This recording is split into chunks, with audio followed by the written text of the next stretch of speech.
If Bigfoot's true, it is kind of fishy how nobody ever came across, like, a Bigfoot habitat. But I think that, well, I like to believe in Bigfoot. It's a cool story. A lot of eyewitness accounts and all that. But, if it's true, I would imagine Bigfoot is, subterranean. So just think how big these areas are of woods. Just imagine if Bigfoot did live below the ground. There's lots of them, and they live in some kind of cave system, But just imagine if the entranceways into this cave system are very small. Maybe like a hole 5 feet by 5 feet or something like that. And it's covered up with shrubs and bushes, trees and rocks. You can't even notice it, you know what I'm saying? That really would be beyond a needle in a haystack trying to find something like that.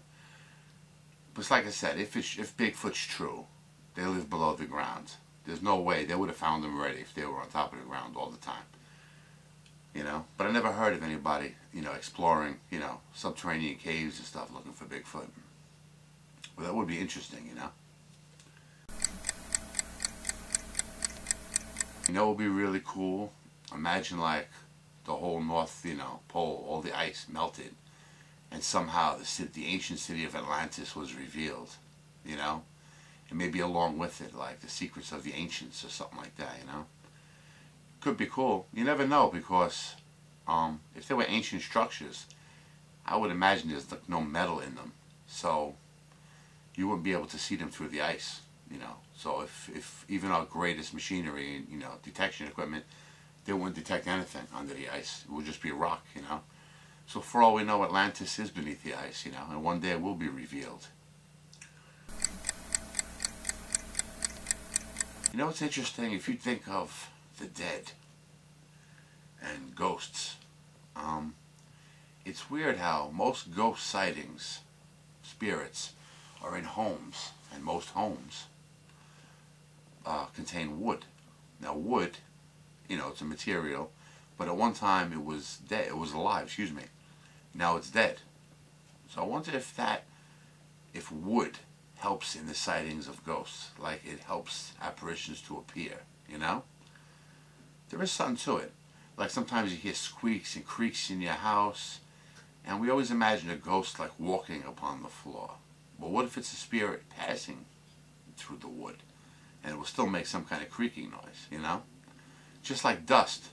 Now dust is, like 70%, they say, dead human skin tissue, I guess, and it just flakes off into dust, But like a lot of these ghost shows, you see orbs and things, and they say, oh, it's just dust, it's just dust. But don't dismiss and say it's just dust, in the wind, because dust is so light, they figure it's blowing around in the wind. But that is interesting too. Like a spirit, could the dust be some kind of like a conduit, like a connection between the living and the dead, and that's why, apparitions maybe can move, I don't know, things that were alive once but now they're dead, like the wood, like I mentioned before. It's just something to think about,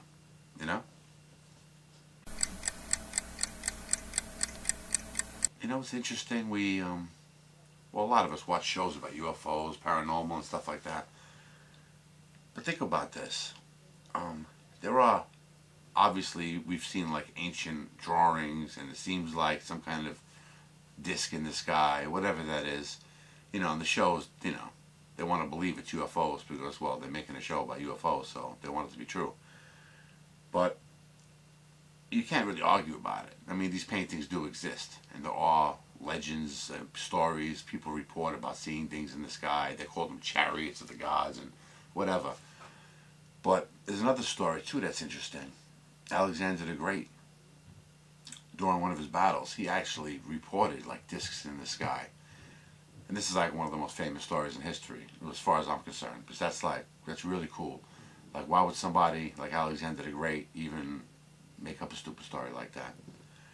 But think about this though, it's connected to today. If it's true, and we are being, visited from people from outer space, I personally don't think it's people from outer space. I think it's people from the future. But let's just make believe, whoever it is, they're visiting us. And if they are from the future, that means they know when and what's going to happen. And they can't change it because obviously then they won't be born.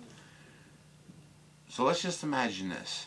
If it's true that bad days are upon us, like World War III is about to start or whatever, I'm making a prediction now that we will see more than ever in our lifetimes, right now, reports of UFO activity. And like I said, I don't believe they're UFOs. I don't think they're aliens. They are UFOs. I mean, they're unidentified flying objects. But I don't think they're aliens. I think they're time travelers, people from the future with some kind of device that can come back. Because think about it, that actually makes sense. Like, imagine you did have access to some kind of time machine. That might be kind of cool, man. Going back in time and seeing Alexander the Great, like one of his battles or something. World War II, there were sightings in the sky of, that might be kind of cool to see firsthand.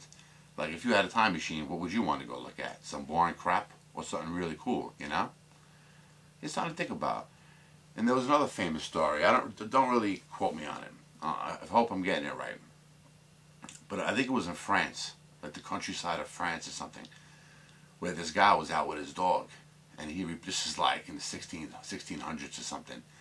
And he reported seeing like this odd, like a gold sphere type ship. And a couple of people got off and like, he described like the crazy looking suits and stuff. And they were walking really slow, And the second they saw him, and he realized that they were looking back at him, they jumped back on the thing and got the hell out of there. See, now that to me screams of time travelers. Because you're not supposed, they would, obviously no, you're not supposed to mess with the past. So the second they saw like, oh, this could be trouble, they got out of there. Why would aliens run like that? You know what I'm saying? But just, you don't want to believe in UFOs or time travel. But even people that don't believe in UFOs might believe in time travel. That's aliens, excuse me. I keep saying UFOs, but you know what I mean. Aliens from outer space. Time travel, that is a possibility. But like I said, if it's true, we're going to see more and more sightings of like strange craft in the sky. Because if this is the time, if this is the place, man, where this world is about to be annihilated, believe me, people from the future with these kind of machines, once the Earth like fixes itself and like a lot of time goes by, they will come now to this time, man, and they're going to be filming stuff. They want to see it like firsthand. So we'll see. Look up to the skies.